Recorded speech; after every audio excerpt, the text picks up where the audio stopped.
Cuando hay agendas tan repetidas, cuando se las habla permanentemente, a veces hay riesgo de que en una frase se vuelva cliché y a veces pierde impacto. Más que pierde impacto, perdemos de vista cuáles son los argumentos, las razones, los datos concretos. Por ejemplo, del deterioro del sistema científico-tecnológico en la Argentina. Lo podemos decir una y otra vez, cientificidio o cualquier otra manera de mencionarlo. Pero como lo explica Hernán Lecher, en los datos, en las situaciones concretas de ese deterioro, nos da la sensación que alimenta, por lo menos, o nos hace entender de qué estamos hablando, Hernán.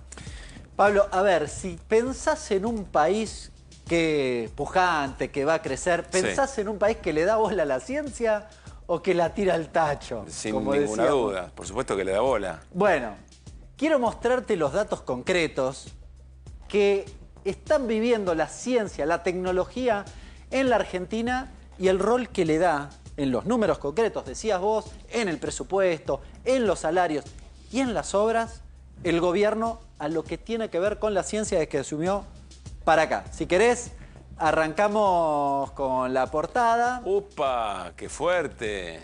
Culto a la ignorancia. Culto a la ignorancia. Evidentemente otras artes se están poniendo en juego acá, ¿no? Sí. De mínima ocultas, donde cae el CONICET, donde cae... Todo. El INTA, ¿no? Los científicos en términos generales. Sí, fuerte, ahí podríamos impactante. decir una poción que no va a dar nada bien. Podemos anticipar respecto de los datos. Culto a la ignorancia, si querés y apostar al conocimiento, a la educación y demás, probablemente le des bola a todo lo que tiene que ver con la ciencia. Por eso quiero mostrarte los datos concretos y si querés ya pasamos a la primera de las placas. Mira, acá tenés un poco el sistema científico. Todo lo que tiene que ver con las universidades, el CONICET y si querés algunos organismos, acá pusimos el INTA, la Comisión de Energía Atómica, el INTI. No, acá podemos poner otros, ¿sí? Actividades aeroespaciales y demás. Bueno, fíjate lo que tiene que ver con los salarios. Lo traje porque la semana pasada discutíamos el salario universitario y alto lío hubo respecto de la votación que hubo en el recinto, en el Congreso, por estos salarios.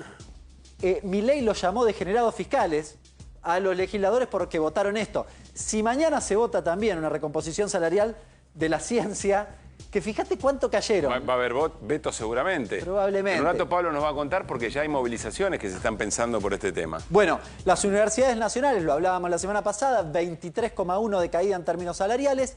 El CONICET es el que se lleva la peor parte, 26,4 de salarios. ¿Escuchás bien? Más de un cuarto de sus salarios en términos reales y un poquitito menos estos organismos, 16,1%. Se agarra todo el sistema, estamos en promedio 20.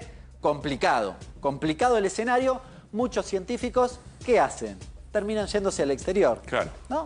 Si no, terminan arriba de un taxi, manejando un taxi, sin desmerecer, obviamente, la actividad. Sí, pensemos que su vocación era otra, eventualmente. Y su vocación era otra, estudiaron para otra cosa. Sí, pasamos a la que sigue.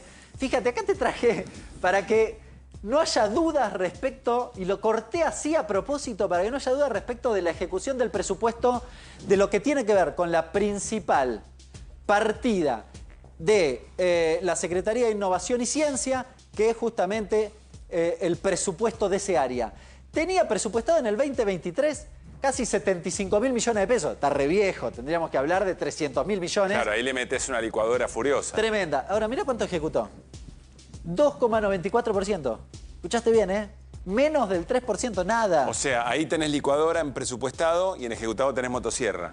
No, básicamente está suspendido todo lo que tiene que ver con ciencia. Acá solo es Ministerio de Ciencia, o lo que era el Ministerio de Ciencia, la Secretaría de Ciencia y Tecnología. No incluimos los presupuestos del resto de las áreas que en algunos casos también han tenido un recorte. Pero esto es simbólico. No le doy bola. No quiero que exista el Ministerio, o directamente en este caso ya, ni el Ministerio o la Secretaría. No quiero que exista. Simbolizado en aquel CONICET afuera, ¿te acordás? Afuera, ¿no? Definitivamente. Y quiero mostrarte algunas obras que son paradigmáticas que están claramente suspendidas porque la ejecución no tiene ningún tipo de avance. Construir ciencia, había 100 obras en marcha, todo suspendido.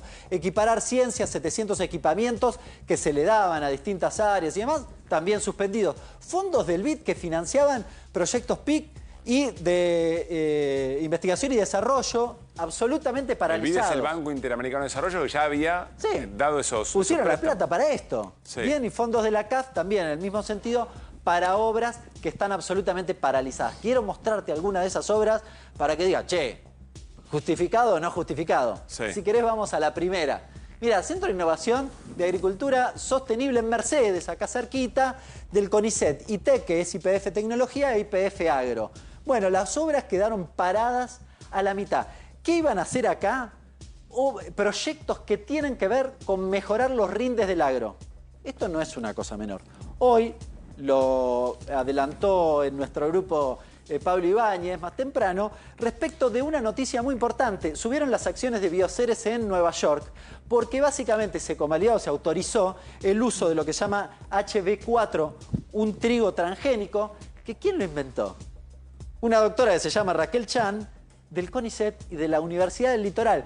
Este proyecto iba a seguir en ese mismo sentido, no articulado con eso. O sea, el CONICET, investigadores e investigadoras de la Argentina, generaron una... Es un trigo que aguanta la sequía y que se usa mucho en África. Un desarrollo tecnológico que a una empresa, Bioceres, que cotiza en Estados Unidos, le hizo subir las acciones... 10%. Hoy 10%. Solo. Sí.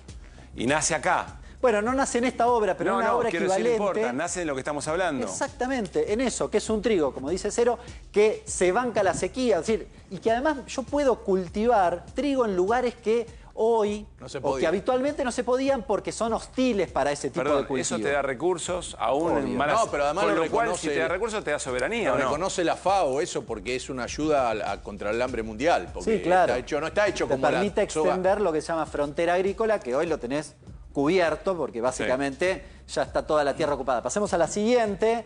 Bueno, edificio de biotecnología, I+D en la Universidad de Hurlingham.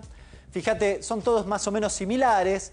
En Puerto Iguazú también un centro interinstitucional de investigaciones subtropicales y el centro de investigación aplicada en Rafaela. Te cuento algunas de las cositas que hacen. Básicamente, prolongar la vida de los productos comercializables. Hacían en el I+D, por ejemplo, de Hurlingham, algo parecido a lo que hablábamos recién. Me contaban, el durazno para que resista más a la exportación. Bien, ingreso de divisas. ¿Qué es esto? Acá tenemos el Salta Ventana al Universo. En San Antonio de los Cobres había un proyecto para hacer básicamente un observatorio, una especie de... de observatorio satelital. El objetivo era que la Argentina se posicionara en lo que tiene que ver con la observación satelital y demás a nivel global. Y había dos proyectos. Bueno, este es uno de ellos, fíjate, estaba muy avanzado, sí, claro, pero básicamente se suspendió al igual que los anteriores.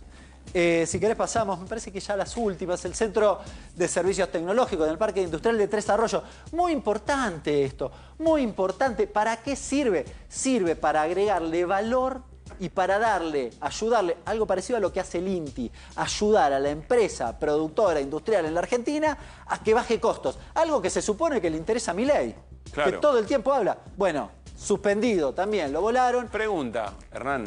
Sí. Yo te digo, me considero bastante valiente, tengo estas tres mujeres que me están dando bastante Mirando la por una espalda. parte.